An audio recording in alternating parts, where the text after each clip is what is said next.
Hello, this is the Littleton Finance Committee preview of the FY 2018 annual and special town meeting warrant review. And with me I have Bonnie Holston, who's the Finance Director and Budget Director for the town, and Greg Champney, who's the Assistant, the Vice Chair of the Finance Committee this year, and I'm Fred Faulkner. I'm the Chair of the Finance Committee for this year. We'll be walking through a number of slides today and hopefully give you a better understanding of our positions on warrant articles as well as the budget.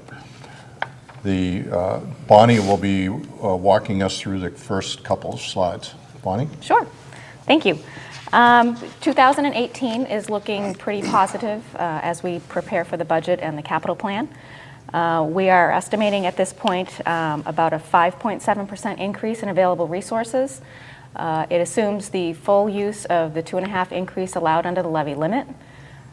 It also incorporates about $680,000 in new growth estimates, about $785,000 in increases in local receipts, which would include excise, meals excise, hotel and room tax, and the levy 2.5% increase is about $832,000. We are adhering to our adopted financial policies and keeping our reserves funded at the level that we need to in order to keep our bond rating at the AAA that we currently hold. And what that does for the operating budget is allow for some targeted increases for this fiscal year, again, because of the growth that we're experiencing in Littleton. So if you look through this slide, you can see the operating budgets are increasing at about a 9.9% increase. We are doing some targeted staffing increases to include some public safety positions that we'll detail later. There are increases in other staffing areas within the town departments like Elder and Human Services. The school department appropriation is increasing by about 4.5%. That does not include the use of their reserves, which is detailed below at about another 4% increase. Technical schools, we are experiencing a small decrease due to enrollment. Other changes in the budget include facilities and infrastructure, a small increase of about 4.98%. That's primarily for roadway expenditures. We have some aggressive roadway plans in the future. Our debt service is going up about 5.5% for funding these roadway projects and some other debt service for Alumni Field and the fire station. The big budget driver with Littleton and other communities is the employee and retiree benefits. Because we are adding some particular staffing increases, we are looking at an increase of about 15.7% here. It incorporates health insurance, OPEB, or other post-employment benefits, which would be health insurance for retirees. It also includes the retirement assessment and any other fringe benefit costs. There's a little anomaly in the capital and warrant articles. You can see for 17 we spent about $8.4 million, and for 18 we're projecting $2.6. Last year we appropriated funding into the capital stabilization fund of about $2.5 million, and then we turned around in the fall and took it out, took out $2.9 million. So the combination of those two appropriations, it's almost like a double count, but we have to count it as an appropriation. So the 2.6 level that you see here for 18 is more in line with what we've done in the past. Other amounts to be raised, which would be snow and ice deficits, cherry sheet charges, which would be the amount that the state takes off of our state aid directly, increase about 5% also. So while we are seeing a spending plan decrease of about $3 million, it's primarily because of that appropriation that we did last year for the fire station, the 2.9 coming out of the stabilization. Okay, 2018 staffing increases. Highway Department has requested 1 laborer for the parks and an increase in the business administration from 37 to 40 hours. Fire Department has a request for 6 paramedics to start on 1/1/2018. The schools have a full-time ELL teacher at the Russell Street School, another full-time teacher at the Russell Street School, a part-time Title I math teacher, a full-time shared specialist between Russell Street and Shaker Lane, and a full-time assistant principal at the middle school. Elder and Human Services has a request for one outreach coordinator and one 19-and-a-half-hour driver. If you go to the next slide, under General Government, there are changes from the 2017 levels. The elections are a decrease of $3,500. That's due to the presidential election. There's a $43,000 increase for full-year impact of Assistant Town Administrator that was hired in January of 2017. The public buildings increase of $10,000 with the additional expense possible with the fire station expansion, and all step and 2% COLA increases are programmed as due. On the next slide, public safety, changes from fiscal 2017 levels, $24,000 of increase for the police budget for the one full-time patrol hire. The full salary is offset by the reduction in overtime. There's a $200,000 increase in fire department budget for 6 full-time paramedic hires. The impact is offset here by the increase in transfers from accumulated balance and ambulance receipts. So we're going to change how we're doing things here a little bit and go from the BLS, which is the basic life support, to advanced life support. And it should be an improvement in the services to the town of Littleton. The projections indicate to be budget neutral, with full recognition of increase in revenues for ALS service being provided, and all step and 2% COLA increases are programmed as due. On the next slide, education, the public schools and technical schools. There's an increase in appropriation of $807,638. That's combined with a $1.3 million in use of reserves, support staffing increases, second year supporting $100,000 in resource materials and capital plan previously in the operating budget. And the Neshoba Tech appropriation was a decrease of just over $53,000. As Bonnie had said earlier, there's a decrease in enrollment there. Okay, the next slide is, excuse me, Public Works, Highway, Roadway, Transfer Station, Cemetery, and Snow and Ice. Changes from the FY 217 levels.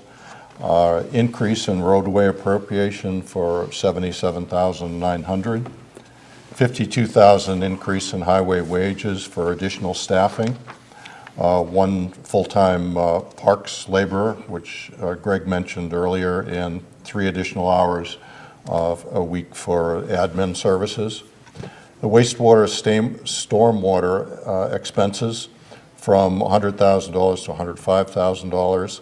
It's based on anticipated increases in DEP mandated monitoring, and the 2% COLA increases are programmed in here as well. Field maintenance, if you recall, at last year's town meeting, there was quite a discussion on field maintenance. How much do we spend? Are we spending enough? And what we tried to do was pull out all the small amounts that are being spent across the town and put it on one slide so people would at least understand how much we are spending or planning on spending on field maintenance. As you can see, the highway department has wages of about $58,000. They hire some summer laborers for about $10,000. The recreation department pulls about $26,000 from their enterprise funds, which is collected from the outside groups that use the fields. The school last year spent about $4,600 watering their fields. And school lights at alumni is about $900,000. $900. Excuse me, $922, not $900,000. And the schools requested in their budget request to the Finance Committee $30,000 for watering of the fields so that we wouldn't have a brownout of the fields the way we did last year. They since have taken that money out of the operating budget and have committed to pay for watering the fields out of their reserve funds. Going forward, the Finance Committee recommends that the field maintenance memo of understanding be revisited and updated, and with the budget, excuse me, with the budget as a separate line item budget under the Highway Department. We hope to have had that done this year, but the schools, Park and Rec, and Selectmen were unable to get together and finalize the memo of understanding that would allow this to happen. But the Finance Committee strongly recommends that the field maintenance budget be a line item budget so everybody can see it and understand what we're paying for field maintenance as a town. And Greg? So the next slide is the Health and Human Services, Elder and Human Services Board of Health and Veterans Agent. The changes from 2017 levels are a $70,000 increase in Elder and Human Services wages. That includes a $55,000 for full-time outreach worker to address increased caseload. And then another $15,000 for a part-time, this is a 19.5-hour non-benefited position for a transportation driver. The next item is a $10,000 increase in veterans benefits to address the caseloads. And then, of course, all step into a 2% COLA increases are programmed as due. On the next slide, the Culture and Recreation, Park and Rec, and the library. The changes from the 2017 levels are PRCE General Fund subsidy set at a level to support the director and assistant director salary and benefits, $171,670 for salary and benefits, $50,000 for facility and infrastructure maintenance, and $60,000 in CPC funds for the Long Lake Bathhouse design and seating landscape improvements to 300 King Street facility.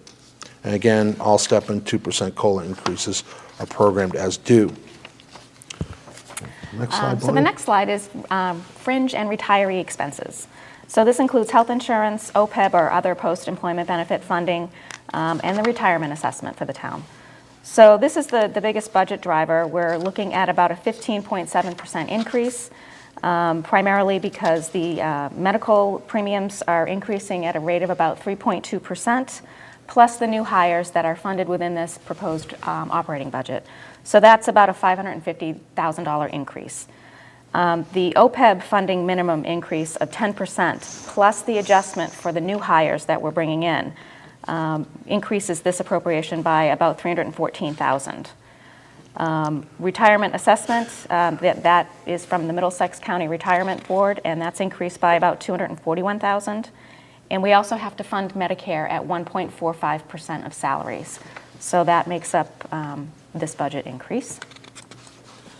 And in our debt service, we're looking at a total increase of about $225,000. This funds both short-term and long-term debt that has been placed. The increase that we're seeing is in our short-term debt. We have some roadway plan financing for New Estate and Nagog Road, along with the Alumni Field and Fire Station debt that's coming on this year. Eventually, that will be placed into long-term debt, but for right now, we're funding it from short-term. Okay, on this slide, the annual and special town meeting capital and one-time expenditures, $2.8 million, a little over $2.8 million. The highlights include $553,313 to capital and debt exclusion stabilization, $350,000 for integrated financial software replacement, $299,000 for PMBC facility assessment recommendations, another $200,000 for Littleton Common Sewer strategic planning, $125,000 to refurbish a 2007 fire pumper, $175,000 to replace a 1998 highway front-end loader, $117,000 for police patrol vehicle replacements, $115,000 for school Chromebooks and technology, $100,000 for school resource materials, another $100,000 to fund technical services needed to meet the new MS4 stormwater permit funded from the Clean Lakes account. Okay, we'll shift gears a little bit here, and the next slide is for the Williams land purchase. And the CPC, Board of Selectmen, and Conservation Commission voted to support this article. The Finance Committee voted not to support this article, and I'll touch base on the Finance Committee's reasoning in just a minute. But the purchase price of the property is $1.273 million for conservation and passive recreation purposes, 2 parcels of land located at 31 Boxborough Road. The plan that the CPC supported was to fund $973,758 through CPC funds withdrawal, which is basically funds that we have available to spend now, and a $300,000 borrowing authorization with the Federal Land and Water Conservation Fund grant submitted. The purchase authorized by this article is not contingent upon the award of that grant. And what that means is if we get a $300,000 grant, then we will not borrow the $300,000. If we do not get the grant, then we will end up borrowing $300,000, which this will be paid back through future CPA funds. Now, the Finance Committee did vote no on this. The reason that the Finance Committee is giving is we have no long-range plan on conservation property acquisitions as a town, and we've requested this in the past, and we haven't been able to see that. I know that CPC has also discussed this, and it would be beneficial to CPC as well as other town boards to have a prioritized list of properties for the town, so we could actually do some financial planning going forward on land purchases instead of as land comes up, we end up in a reactionary mode rather than a proactive mode. The second reason that the Finance Committee is not supporting this is that it basically drains the CPC funds, certainly drains the open space fund bucket, and draws down the undesignated fund bucket to the point where we really can't do much more for at least a year or two going forward. And that is a little bit of a concern for the Finance Committee. And it really relies on the continued use of blended funds going forward. And it's not totally clear that the town can continue to afford to put the incremental $500,000 a year into blended funds for these purposes. And the third issue was the concern over the CPC mortgaging their future a little bit by borrowing $300,000 if the grant does not come through. So those are the reasons that the Finance Committee voted not to support this article. And as I said earlier, the CPC, Board of Selectmen, and the Conservation Commission voted to support it. Okay. The next article, the next slide, is a special town meeting article. It's Article 3, and it is Community Preservation Act funding.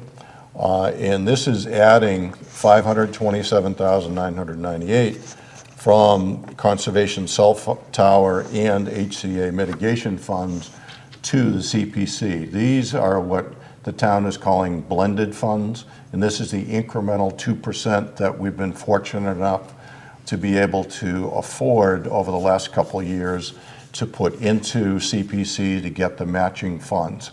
And $42,000 of that will come from the Newtown Hill Cell Tower, $353,998 from the 15 Great Road Host Community Agreement, and $132,000 from the Potpourri Group Host Community Agreement. This increases the base for CPA state matching funds. Historically, I guess in the last couple of years, the match has been in the high 20s, 27, 28% match.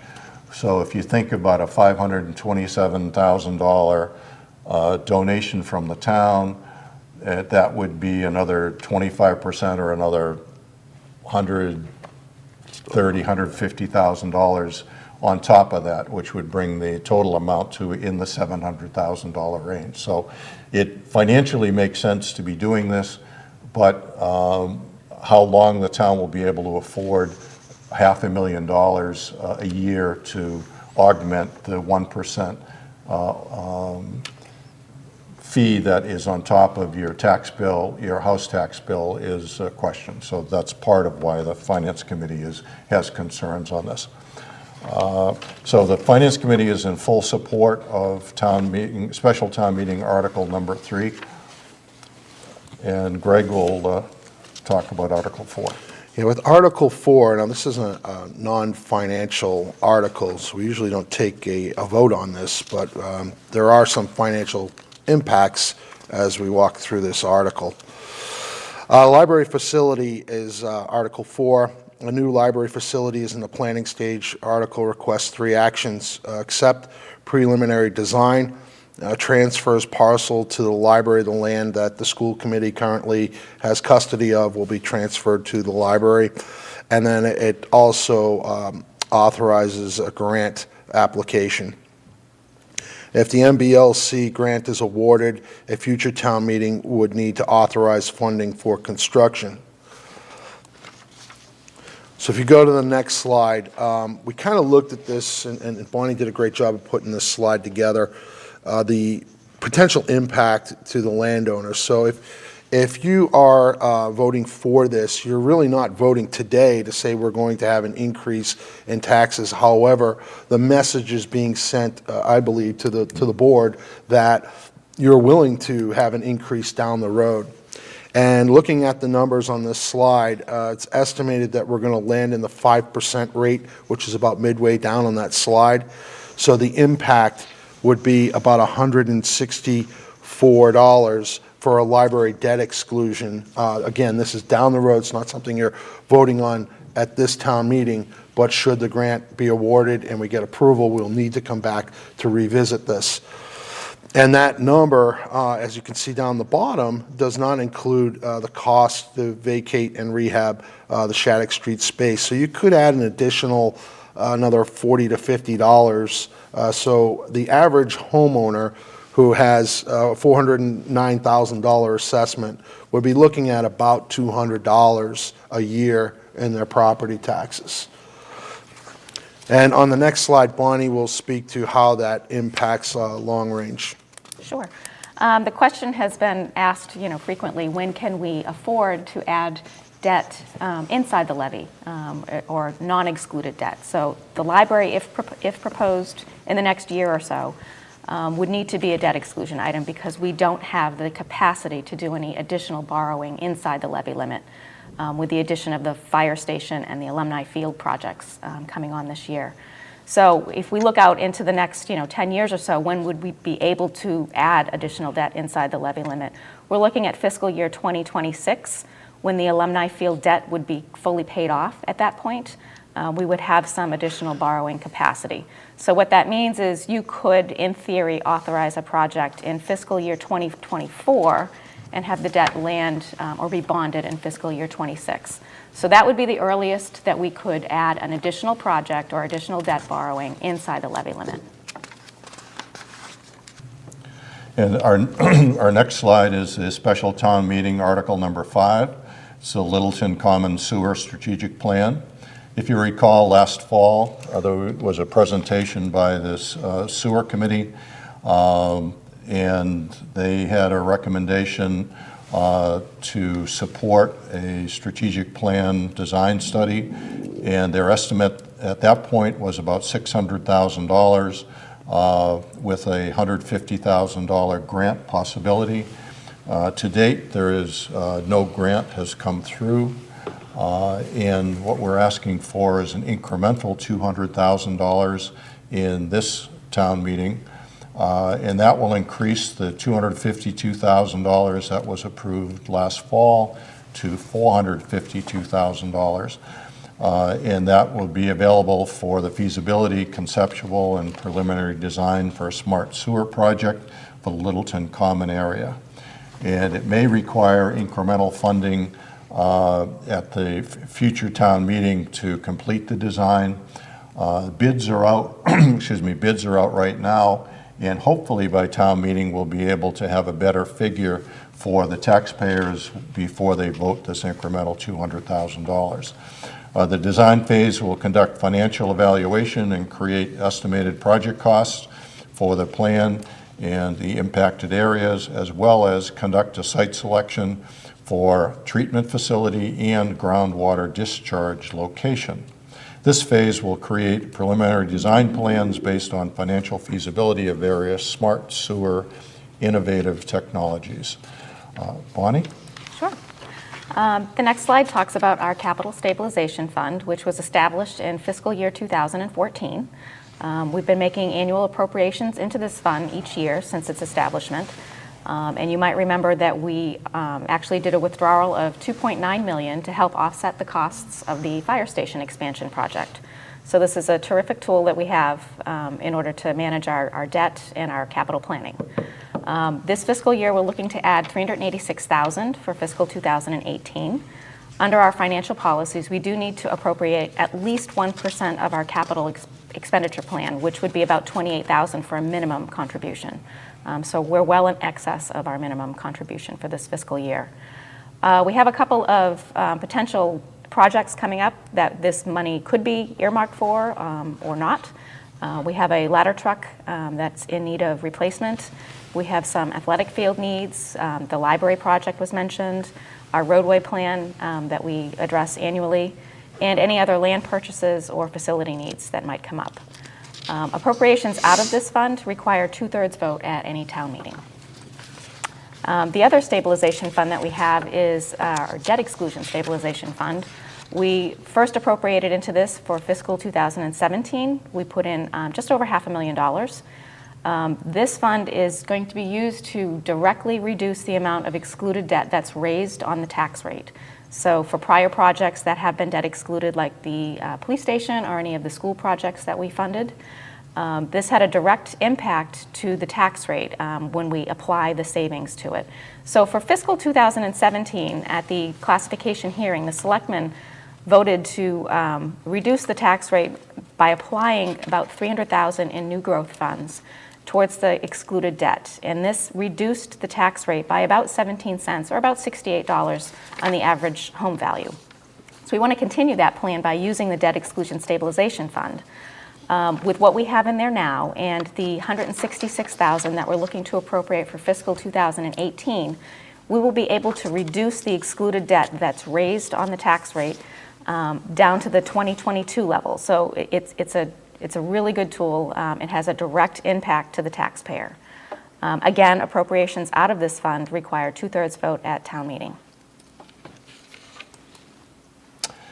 All righty. The policies and bond rating.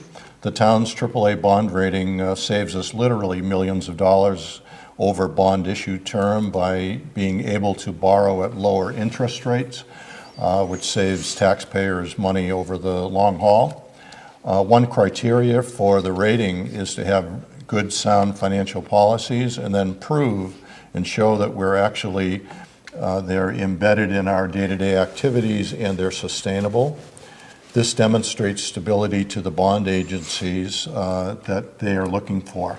And as Bonnie mentioned in a couple of her slides, she actually referenced per policy we must put so much money into this fund or that fund. So this just demonstrates that we are using those policies as we should as a good financial planning and activities.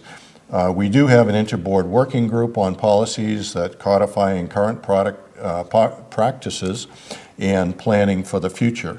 The goal of all of this is long-term financial stability for the town, and that's where the Finance Committee spends much of its effort as to when we make recommendations is that they are in concert with the long-term financial health of the town. Looking forward, we monitoring the impact both on the revenue side and the expense side of new developments in the pipeline, and these may include increase in new growth revenue, valuation of commercial and industrial sites, impact to the school should additional students arrive through residential developments, demand for additional public safety services. This year we're investing quite heavily in the paramedic program, for one example. Demand for elder and human service needs with the aging population. Recreational services as a priority. We have a field study group that's in progress right now, which hopefully by fall will come back to us with recommendations as to, do we have enough fields? How should we be caring for our fields? And we'll be able to report back to you on that then. And potential changes on OPEB funding requirements is always looming, especially with state and federal funding being a little bit at issue right now. Stuff sort of floats downhill, and we end up as a town having to pick up more and more. So that's always something that we're looking at, and with an eye to the future. So with that, we'll wrap up our FY18 town meeting preview from a Finance Committee standpoint, and I'd like to thank everybody for your attention.